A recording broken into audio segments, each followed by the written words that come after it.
नमस्कार दोस्तों, Divya LLB YouTube channel में आपका स्वागत है। तो दोस्तों, हाल ही में आपने सुना ही होगा कि भारतीय सेना ने एक नई योजना निकाली है जिसका नाम है अग्निपथ योजना। इस वीडियो में हम समझेंगे कि ये है क्या और इसके फायदे नुकसान को जानने की कोशिश करेंगे। और अगर आपने मेरे चैनल को सब्सक्राइब नहीं किया है तो ऐसे ही जानकारी के लिए सब्सक्राइब कर लें। ट्यूसडे जून 14 को भारतीय सेना ने ये योजना निकाली है। ये एक तरीके का कॉन्ट्रैक्ट एम्प्लॉयमेंट है जो कि 4 साल तक का है। इसके बाद कई सारे लोगों को सर्विस छोड़नी पड़ेगी और 25% लोग कंटिन्यू करेंगे अगले 15 साल तक परमानेंट कमीशन के अंदर।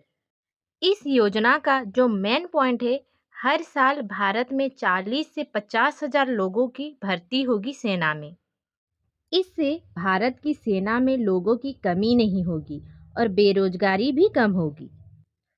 अगर देखें तो जब भी कोई इंसान फौज में भर्ती होता है तो किसी तरह लंबी अरसी नौकरी करके पेंशन, हेल्थ केयर जैसे सुविधा प्राप्त कर सके और इसे कहते हैं सरकारी नौकरी पाने का मेन पॉइंट ऑफ व्यू। अगर इकोनॉमी पॉइंट में इसे देखें तो गवर्नमेंट जॉब में जो लोगों की सैलरी, पेंशन जैसे सब सुविधाएं आते हैं जनता से टैक्स लेने के बाद। तो इस अग्निपथ का मेन रीज़न यह है कि सरकार देश का खर्चा कम करना चाहता है, क्योंकि अगर 4 साल में 75% लोगों को निकाल दें तो आपको उनके फ्यूचर के पेंशन, बेनिफिट आदि के बारे में सोचना नहीं पड़ेगा। गवर्नमेंट का बहुत खर्चा बच जाएगा। इसके साथ गवर्नमेंट सेना की जवानों की संख्या बराबर बना के रखना चाहती है।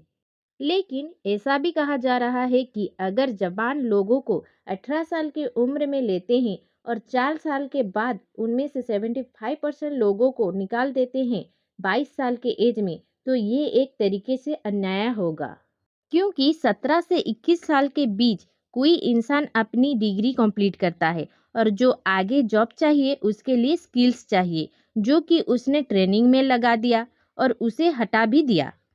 और इसे अगर पॉजिटिव साइड से देखें तो देश के 18 से 22 साल के युवाओं को जब मिलिट्री ट्रेनिंग मिलेगी और साथ में 30,000 सैलरी और 48 लाख का बीमा, इससे उनके फिजिकल और मेंटल ग्रोथ होगी। भारत में ये एक वॉलेंट्री रूप में एक योजना के तहत देश के सामने रखा गया है। एक और बात ये भी है कि इस योजना के वजह से बड़ी संख्या में जो हथियार चलाने की ट्रेनिंग युवाओं को मिलेगी और जब उनकी सर्विस खत्म होगी और वो वापस लौटेंगे अपने सिविल लाइफ में तो उस टाइम उनके खून में जोश होगा और ये शायद कानून व्यवस्था में समस्या खड़ी कर सकती है। सबसे बड़ा सवाल ये आता है कि सरकार को ऐसी योजना क्यों निकालनी पड़ी, क्योंकि भारत की फोर्स की संख्या इंडिया में दूसरे नंबर पर आती है।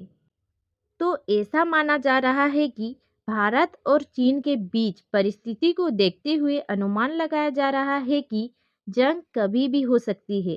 अगर ऐसा कुछ हुआ तो भारत को बड़ी संख्या में जवानों की जरूरत होगी। इस भविष्य की चिंता को समझते हुए भारतीय सरकार ने ऐसी योजना निकाली है।